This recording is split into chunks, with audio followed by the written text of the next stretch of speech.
कहे कि ईश्वर अल्लाह तेरो नाम सबको सम्मत दे भगवान, रघुपति राघव राजा राम, पतित पावन सीताराम। ऐसी सरकार चाहिए कि ये पहले से ही दिखा रहे हैं कि देखो अगर हम आ गए तो आपका आरक्षण खत्म करेंगे। भैया आरक्षण काहे खत्म करोगे? क्या शाह ने मोदी के सपनों पर पानी फेरा? अरे मोदी जी की यही तो छवि खराब करने की बात करें। मोदी जी तो कहते हैं कि कुछ लोग उतरते हैं हमारी छवि खराब करने के लिए, उनको यही नहीं पता कि जैसा आके पापा उनकी छवि खराब कर रहे हैं। क्योंकि जितने दंगा करने वाले लोग थे सब मंत्री बन गए और पढ़े लिखे लोग संतरी बन गए, तो दंगा कौन करेगा महाराज? हिंदू खतरे में है कि नहीं, पहले तो बताइए। हिंदू खतरे में ही नहीं है, ना हिंदू खतरे में है ना मुसलमान खतरे में है, सिर्फ और सिर्फ भारतीय जनता पार्टी का ईमान खतरे में है। बाल पे हाथ फेरा वो भी फोटो, यो किया वो भी फोटो, दीदी ओ दीदी उसका भी फोटो, यो बैठ के ना यो कर रहे हैं यो, उसका भी फोटो, तबला बजा रहे हैं उसका भी फोटो, हर चीज का फोटो। और फिर दूसरी अपने डिग्री के साथ फोटो, तीसरी वो केतली के साथ में चाय बेचते हुए फोटो। दिखाइए ना मोदी जी। आज तक कभी भी आपने सुना है कि इनकी इंटरव्यू बहुत ही नॉर्मल हो? ऐसा कभी हुआ ही नहीं। मतलब इनकी इंटरव्यू जब भी होती है तो ऐसी ऐसी बातें करते हैं ये कि अगर आप सुनेंगे तो सोच पड़ जाएंगे कि ये बंदा है क्या, मतलब क्या चीज़ है भाई, कहाँ से लाता है ये सारी चीज़ें? कोई इसे स्क्रिप्ट लिख कर देता है या जानबूझकर बुलवाता है या क्या है? आप खुद सुनिए। तेलंगाना में अमित शाह ने ये कहकर सभी को चौंका दिया कि जब तेलंगाना में बीजेपी सत्ता में आएगी तो मुस्लिम आरक्षण को ख़त्म कर देगी। इसको लेकर बहस तेज़ हो गई है कि क्या जो बीजेपी है वो मुस्लिम विरोधी पार्टी हो चुकी है, क्या बीजेपी को मुसलमानों का वोट नहीं चाहिए, क्योंकि मोदी जी कहते हैं सबका साथ सबका विकास सबका विश्वास। ऐसे में मुसलमानों को टारगेट कर रही बीजेपी। तो इससे बड़ा सवाल खड़ा हो रहा है कि क्या अब अमित शाह को मुसलमानों का वोट नहीं चाहिए। हमारे साथ हैं इसी मुद्दे पर बातचीत करने के लिए अनुराग ओझा, जो अब शायद किसी परिचय के मोहताज नहीं है, काफ़ी वायरल हो चुके हैं। आइए जानते हैं इस मुद्दे पर अनुराग की क्या है राय।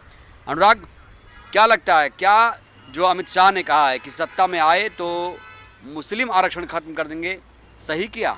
ये देखिए, ये मुस्लिम भाइयों को समझने की बात है कि ये पहले से ही दिखा रहे हैं कि देखो अगर हम आ गए तो आपका आरक्षण खत्म करेंगे। भैया आरक्षण काहे खत्म करोगे? और वहाँ के कर्नाटक के जितने भी मुस्लिम भाई हैं अगर सुन रहे होंगे तो उनसे तो मैं ये कहना चाहते बीजेपी मुक्त बना दो, नहीं तो कर्नाटक में भैया आपका आरक्षण तो गया। अपनी तो जैसे तैसे, हमारा तो महाराज कुछ नहीं जा रहा, लेकिन आपको बहुत दिक्कत होगी। और कर्नाटक में तो इस बार सर सेकुलरिज्म की सरकार आएगी, जो सेकुलर पार्टी होगी। ये भारतीय जनता पार्टी तो वहाँ पे अब डूब रही है। ये जो गोदी मीडिया वाले हैं इनके भी ओपिनियन पोल पे ही दिखा रहा है कि भारतीय जनता पार्टी हार रही है। तो इसलिए मोदी जी मतलब होता नहीं कि उठपटांग बयान दिलवाते हैं कि हिंदुओं को एक करो, हिंदू को खतरे में बता दो, हिंदू से कह दो कि तुम्हारा हिंदू खतरे में है। हिंदू कैसे खतरे में है आप बताइए? मैं हिंदू हूँ, सनातनी हिंदू हूँ, मैं तो वो सरकारी हिंदू नहीं हूँ। मैं हिंदू हूँ, मैं खतरे में हूँ, मुझे पता नहीं ये कैसे हो सकता है। और वहाँ पे आरक्षण खत्म करने की बात करें तो तमाम मुसलमान भाइयों को इनको अभी 10 मई भाजपा गई, इनको मुंह तोड़ के वहीं पे जवाब देना है, ताकि आने वाले समय पे कोई भी गृह मंत्री, ऐसे जेपी नड्डा जी भी गए थे ना कि मोदी जी नहीं आएंगे तो कर्नाटक की जनता का, अरे कर्नाटक की जनता का भाई भगवान थोड़ी है मोदी जी हैं। ए मोदी जी इधर उधर की बात न करिए, बता तेरा काफिला क्यों लूटा? मोदी जी सिर्फ इधर उधर की बात कहलवाते हैं। 24 की तैयारी है। 24 में क्या होगा? 24 में तो तख्ता पलट हो रहा है सर, एक नई सरकार आ रही है। मोदी जी ने मतलब जितना सताया है गरीबों को, महंगाई पे बात नहीं करी, बेरोजगारी पे बात नहीं करी, तो अब जनता समझ चुकी है कि हमें एक नया विकल्प लाना है। तो मतलब एक वो है, एक कहावत है कि जो हर जुल्म से टकराए मैं वो आंधी बनाऊंगा, नए अंग्रेज आए हैं नया गांधी बनाऊंगा। तो एक ऐसी सरकार को हम लाना है जो कहे कि ईश्वर अल्लाह तेरो नाम सबको सम्मत दे भगवान, रघुपति राघव राजा राम, पतित पावन सीताराम। ऐसी सरकार चाहिए। अब ये नहीं जय श्री राम का ही सिर्फ नारा लगाए, नहीं। आपने कहा मैं सनातनी हिंदू हूँ, मैं सरकारी हिंदू नहीं हूँ, बिल्कुल। लेकिन आपने जो भगवा आपकी पहचान था, वो भगवा ये जो गमछा था, आपने इसका रंग बदल दिया। नहीं, किसके डर से? किसी के डर से नहीं। पत्रकार महोदय अगर आप दिलवा दो तो हम ले लेंगे। बिल्कुल दिलवाएंगे, आज ही दिलवाएंगे आपको। हाँ, पहनेंगे ना? हाँ, बिल्कुल। मैं आपको भगवे में देखना चाहता हूँ। बिल्कुल। आप क्या मुद्दे को डाइवर्ट किया जा रहा है? क्योंकि मोदी जी कहते हैं सबका साथ सबका बिल्कुल विकास। एक चीज आप बताइए, क्या शाह ने मोदी के सपनों पर पानी फेरा?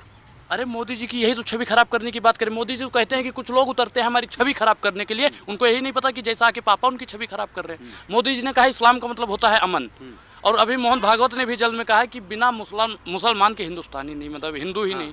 अब एक चीज़ बताइए कि 1857 में यही लोग थे जो मस्जिद में सुअर का मांस फेंकते थे और मंदिर में गौ मांस फेंकते थे। यही लोग थे सर। कौन कौन? यही भाजपा वाले, आरएसएस वाले। भाजपा आरएसएस कहाँ था उस समय? आरएसएस तो ये तलवा तो उन्हीं के चाट रहे थे ना महाराज। तलवा तो उन्हीं का चाट रहे थे। आपको जानना चाहिए कि सावरकर ने पहली किताब 1857 पे लिखी थी और कहा था ये प्रथम स्वतंत्रता संग्राम है। तो आप ऐसे कैसे कह सकते? अच्छा एक चीज बताइए, अगर यही हिंदू मुसलमान शुरू से होता 1857 में 50,000 से ज़्यादा उलेमाओं ने फांसी चूम ली। क्यों बताइए? ये लाल कृष्ण आडवाणी भैया जब से देश आज़ाद हुआ तब से आज तक कम से कम 35 से 30,000 ज़्यादा दंगे हो गए हैं। एक दंगा हुआ 1947 वाला, अडानी ये लाल कृष्ण आडवाणी जी अपना मुल्क छोड़ के हिंदुस्तान आ गए और यहाँ पे आए दिन मुसलमानों को प्रताड़ित किया जा रहा है। यूपी में योगी जी कह रहे हैं एक भी दंगा नहीं हुआ जब से आया हूँ, सही है? एक भी दंगा नहीं हुआ, हाँ ये बात से मैं सहमत हूँ। पूछो कैसे? क्योंकि जितने दंगा करने वाले लोग थे सब मंत्री बन गए और पढ़े लिखे लोग संतरी बन गए, तो दंगा कौन करेगा महाराज? आपके हिसाब से मंत्री विधायक नेता दंगा कराता है? दंगा वही लोग करते हैं जितने भी हैं भाजपा में। बता दो कि कोई एक हो जो बिल्कुल सच्चा हो। भैया मेरे जैसा कोई हो ही नहीं सकता, बता दो एक भी। आपके जैसा? मेरे जैसा नहीं, वो नेता बोल दे कि मेरे जैसा। मैं बिल्कुल गंगा में खड़ा होकर कह देता हूँ कि आज तक मैंने कोई दंगा नहीं किया। बता दो एक भी नेता हो उनका।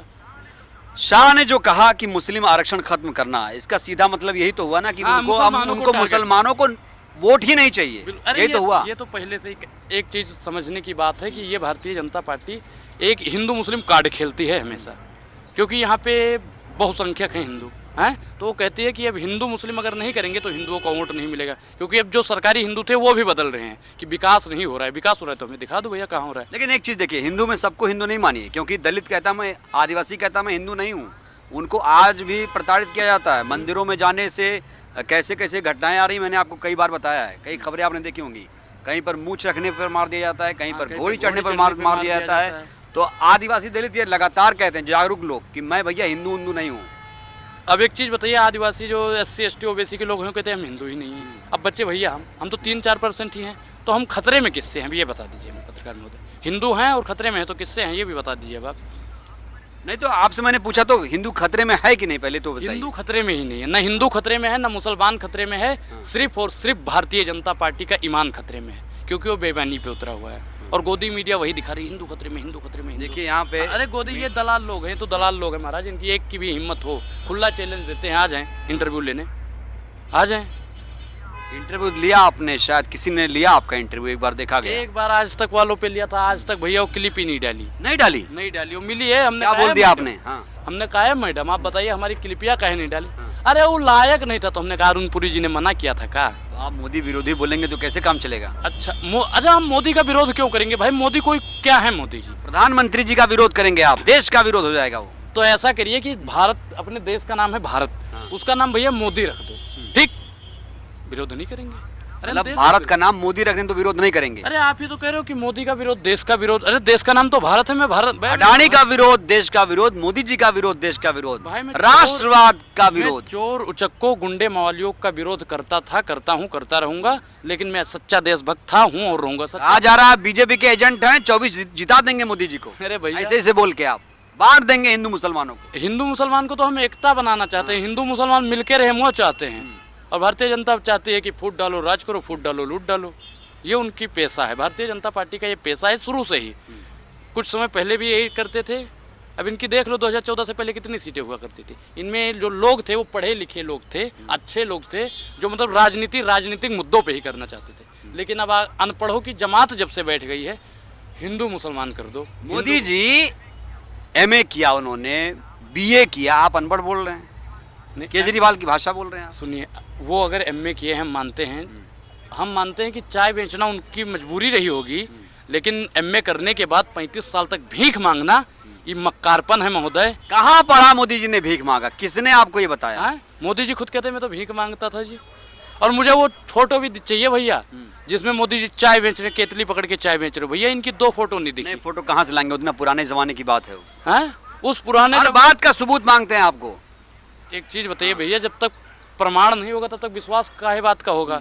मोदी जी की हर वो एक चीज की फोटो है। मोदी जी बटन बंद कर रहे हैं ना शर्ट की, उसकी भी फोटो, बाल पे हाथ फेरा वो भी फोटो, यो किया वो भी फोटो, दीदी ओ दीदी उसका भी फोटो, यो बैठ के ना यो कर रहे हैं यो, उसका भी फोटो, तबला बजा रहे हैं उसका भी फोटो, हर चीज का फोटो है, धूप अगरबत्ती लगा रहे हैं उसका भी फोटो। अरे तो महाराज 2 चीज का फोटो दिखा दो, एक तो यशोदा जी के साथ में, यशोदा बहन जी जो वो तो है पब्लिक कर दीजिए, और फिर दूसरी अपने डिग्री के साथ फोटो, तीसरी वो केतली के साथ में चाय बेचते हुए फोटो दिखाइए ना मोदी जी। और भीख मांगते हुए जो कटोरा नहीं, मोदी जी ने देश को अगर मजबूत किया तो आपको इतनी दिक्कत क्या है? मैं मानता हूँ देश को मजबूर कर दिया। अगर पाकिस्तान चीन कांप रहा है तो आपको दिक्कत है इससे? मोदी जी से, मोदी जी सेना में भर्ती हैं, वो हमारी सेना सेना को मजबूत किया। सेना शुरू से हमारी मजबूत थी, सेना हमारी कभी कमजोर नहीं हुआ करती थी। सेना कमजोर, सेनाओं का अपमान करना बंद कर दीजिए आप। नहीं, मैं कह रहा हूँ मजबूत प्रधानमंत्री आने से सेना अपने आप मजबूत हो जाती है। अगर सेना मजबूत हो गई तो मोदी जी ने 40 जवानों को क्यों शहादत दिलवा दी चुनाव जीतने के चक्कर में? अगर मोदी जी में है तो आप ये कह रहे हैं मोदी जी ने एक चीज बताइए, सतपाल शहादत मलिक, दिलवा दी। एक चीज बताइए कि सतपाल मलिक जी आज कह रहे हैं कि वहाँ पे विदेशी में भैया फोटो सेल्फी ले रहे हैं। महाराज का है सेल्फी ले रहे हो? अरे बाद में भी सेल्फी ले सकते थे। हाँ, जवान हमारे शहीद हो गए और तुम उन पे एक बार भी नहीं बोला। सतपाल मलिक जी ने जो कहा, सतपाल मलिक जी ने, आप उससे सहमत हैं? बिल्कुल 100% मैं सहमत हूँ। क्या उनको ये बात 14 फरवरी 2019 को नहीं बोलना चाहिए ये था? दलाल लोग दिखाते, भैया दिखाओ, ये दलाल लोग दिखाते हैं। दलाल लोग, इनकी हिम्मत है दिखाने की। आज भी कोई सतपाल मलिक का पूछ रहा है? कोई नहीं पूछ रहे। उसपे जेल गए, ईडी आई। देखिए, हम जैसे मीडिया है ना, सोशल मीडिया है ना, सोशल मीडिया को तो कम से कम बोलते देश का और भला करते, वही तो सच बोलते। सच तो बोल रहे थे। उन्होंने कहा, मोदी जी ने कहा चुप रहो। अब भैया चुप तो रहना पड़ेगा। जब कम से कम 1000 पत्रकार होंगे और सबको भैया चुप करवा दिया मोदी जी ने एक इशारों पे, तो सतपाल मलिक तो बेचारा एक अकेला था। सीबीआई पूछताछ करेगी। सीबीआई भेज दीजिए भैया हमारे भी घर पे। मोदी जी ने कहा एक अकेला सब पे भारी। सही बात है भैया, अब मुझे ये बात समझ में आई। वो जनता पे भी भारी हैं और अपने ही नेता पे भारी हैं। उन्होंने ये नहीं कहा था कि हाँ एक अकेला विपक्ष पे भारी, नहीं, एक अकेला सब पे भारी। मोदी जी मतलब सतपाल मलिक पे भी भारी हो गए, मीडिया पे तो हैं ही, जनता पे तो हैं ही। मोदी जी मतलब सवालों का जवाब क्यों नहीं दे पाते हैं? ये सारी बात। आपका कौन सा सवाल है जिसका जवाब नहीं मिला? मोदी जी से तो मेरा एक ही सवाल है, मोदी जी आप झूठ क्यों बोलते हो? कौन सा झूठ? मोदी जी का 5 सच बता दो जो देश के लिए बोला। नहीं, झूठ बताइए पहले। 5 सच बता दो। पहले झूठ। ए भैया आज तक वालों ने तो नहीं भेजा है ना? नहीं, पहले आप झूठ बताइए, मैं सच बता रहा हूँ। नेशनल दस्तक है, देखिए, नेशनल दस्तक है, बोलिए। किसानों के लिए काम किया, गाड़ी चढ़वा के चीन पाकिस्तान काम गया, अरे काम, राष्ट्रवाद फैल गया, मीडिया सुधर गया। क्या बताएं आपको? हम पूछ रहे हैं कि सच्चाई बता दो, तुम तो उनका मक्कारपन बता रहे हो। मीडिया सुधर। चलिए, आप मोदी जी के 2 झूठ बताइए, कौन से झूठ बोला उन्होंने? पहला तो महाझूठ 15 लाख, दूसरा महाझूठ भाइयों बहनों मित्रों, हम और हमारा देश आज़ादी का 75वां महोत्सव मना रहा होगा, हर घर पे छत होगा, नल होगा, जल होगा, बाल्टी मग्गा होगा। भाइयों बहनों मित्रों, किसानों की आय दुगनी होगी। भाइयों बहनों मित्रों, युवाओं को रोजगार मिलेगा। भाइयों बहनों मित्रों, महिला सशक्तिकरण। अरे महाराज, इनका झूठ का अगर पिटारा खोल देंगे ना, भारतीय जनता पार्टी का एक एक बंदा मोदी जी से, मोदी जी जवाब दीजिए, लेकिन कोई यार बोलने को ही नहीं तैयार है। आखिरी सवाल, पूरे देश का सवाल अनुराग, 24 में कौन? 24 में विकास की आंधी और 24 में राहुल गांधी। बहुत हुई महंगाई की मार, नहीं चाहिए भाजपा सरकार। राहुल गांधी का नाम लिया आपने। विपक्ष कहाँ एकजुट है? विपक्ष सब, मैं क्या बता रहा हूँ कि जब सब एकजुट नहीं होंगे ना, तब तक देश नहीं चल पाएगा। जब सब एकजुट हो जाएंगे तभी इन अंग्रेजों से हम जीत पाएंगे। क्योंकि अंग्रेजों से लड़ने के लिए अकेला राहुल गांधी नहीं, उसके पीछे हजारों करोड़ों लोग जब चलेंगे तभी इन अंग्रेजों से हम अपना देश आज़ाद करवा पाएंगे। विपक्ष का एकजुट होना बहुत बहुत बहुत ज़्यादा ज़रूरी है और मेरे हिसाब से तो प्रियंका गांधी बननी चाहिए प्रधानमंत्री। मैं तो ये भी नहीं कहूँगी कि राहुल गांधी को बनना चाहिए, क्योंकि उससे कहीं ज़्यादा बेहतर मुझे प्रियंका गांधी लगती है। अगर वो बनेगी ना तो हर कोई उसको सपोर्ट करेगा, बिल्कुल वैसा ही फील करेगा जैसे इंदिरा गांधी थी। प्रियंका गांधी की छवि भी बिल्कुल वैसी ही है जैसे कि इंदिरा गांधी की है। तो काफ़ी ज़्यादा माइंड सेट है लोगों का कि जैसे ऐसा फील होगा कि अरे अगर प्रियंका गांधी बन जाए तो ऐसा लगेगा कि अरे हमने वापस से इंदिरा गांधी पा लिया। तो इंदिरा गांधी बहुत अच्छी थी नेता, हम जहाँ तक जानते हैं उनके बारे में। तो अगर ये हो तो बेहतर होता, अगर विपक्ष एकजुट हो जाए तो भी बहुत बेहतर होता। रही बात विकास की, तो वो शायद कभी ना कभी तो हो ही जाए। मतलब आज से 5 साल बाद, 10 साल बाद, 20 साल बाद, 50 साल बाद कुछ ना कुछ किसी न किसी सेक्टर में विकास हो जाएगा, तो हम उसी विकास के सहारे जी सकते हैं। तो खैर, आप क्या कहते हैं हमें कमेंट करके ज़रूर बताएं और अपनी राय ज़रूर लिखा करें, क्योंकि बहुत बार क्या होता है कि आप अपनी राय ही नहीं लिखेंगे तो मुझे भी समझ नहीं आता है कि आखिर कौन सी टॉपिक को कवर किया जाए, कौन सी वीडियो आप ज़्यादा पसंद कर रहे हो, आखिर वो वीडियो देखते हो या फिर आप पूरी वीडियो देखते ही नहीं हो, मेरी बातें आप सुनते भी हो या फिर नहीं, या फिर सिर्फ आधी वीडियो को देख कर ही आप स्किप कर देते हो। ये सारी बातें मुझे ही समझ नहीं आएगी। तो प्लीज़ आप पूरी वीडियो ज़रूर देखा करें, उसके बाद मैं क्या बोलती हूँ उसे भी आप सुना करें। और अगर आप सुनते हैं तो प्लीज़ कमेंट करके बताएं कि हाँ मैंने आपकी बातें सुनी है, क्योंकि आपका जो राय रखना है वो भी काफ़ी ज़्यादा मैटर करता है। तो प्लीज़ ज़रूर लिखा करें। चलिए मिलते हैं अगले वीडियो में। अपना बहुत बहुत बहुत सारा ख्याल रखें।